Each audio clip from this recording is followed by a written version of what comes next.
بسم اللہ الرحمن الرحیم، اللہ کے نام سے شروع جو بہت مہربان نہایت رحم والا ہے۔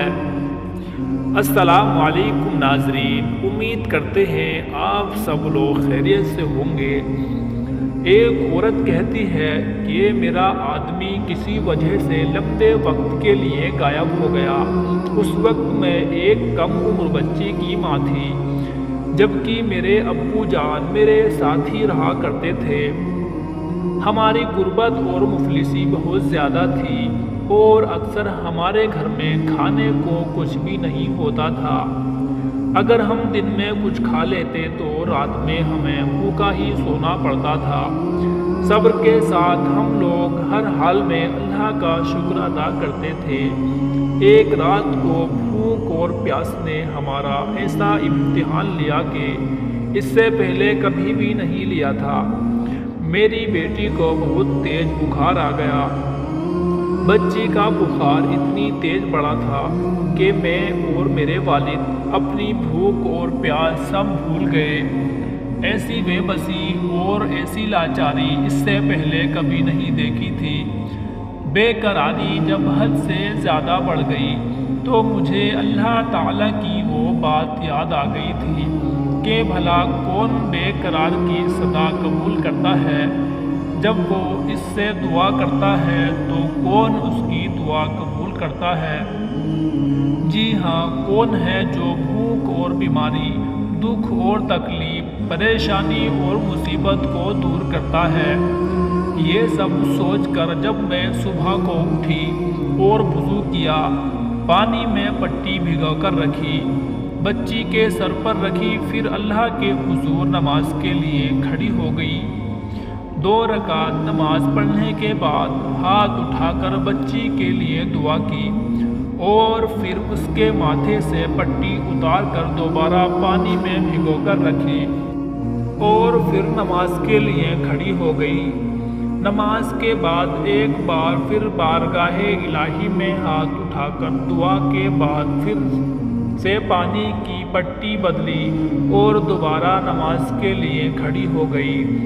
یہ عمل میں نے کئی بار دہرایا۔ جب میں یہ سب بار بار دہرا رہی تھی تو اسی وقت کسی نے دروازہ کھٹکھٹایا۔ میرے والد اور میں حیران ہو گئے کہ بھلا اتنی رات کون آ سکتا ہے؟ میرے والد نے پوچھا کہ دروازے پر کون ہے؟ تو باہر سے جواب آیا کہ میں ڈاکٹر ہوں۔ یہ سن کر میں اور میرے والد ایک دوسرے کو حیران ہو کر دیکھ رہے تھے اور سوچ رہے تھے کہ بھلا اس کو کس نے بلا لیا۔ پھر میرے والد نے جا کر دروازہ کھولا۔ ڈاکٹر نے آتے ہی پوچھا کہ مریض کدھر ہے؟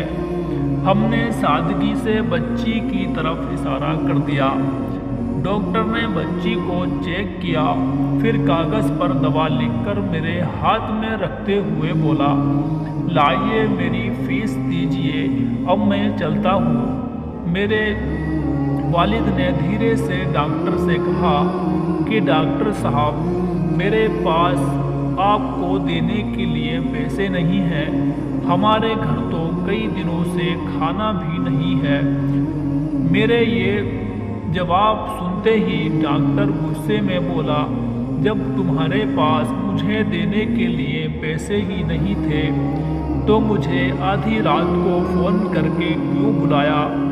میری نیند کیوں خراب کی؟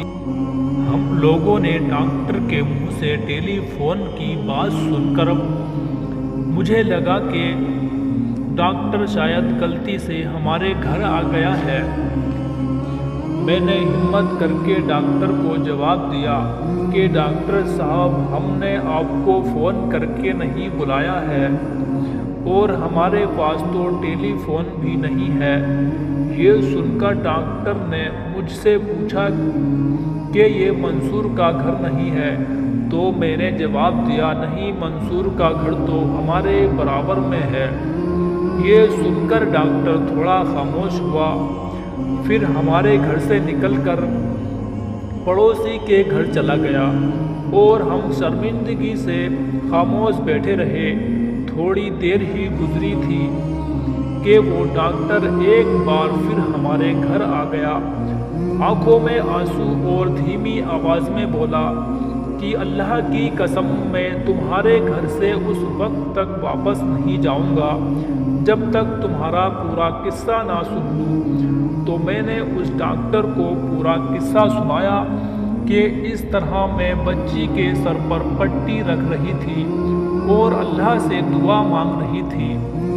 ڈاکٹر جلدی سے اٹھا اور باہر چلا گیا اور ہمارے لیے رات کا کھانا، بچی کی دوائی اور کچھ گھر کی ضرورتوں کا سامان لے کر آ گیا، اور اس نے ہمیں یہ کہا کہ اس کی طرف سے ہمیں ہر مہینے کچھ پیسے اس کو اس وقت تک ملتے رہیں گے جب تک اللہ چاہے گا۔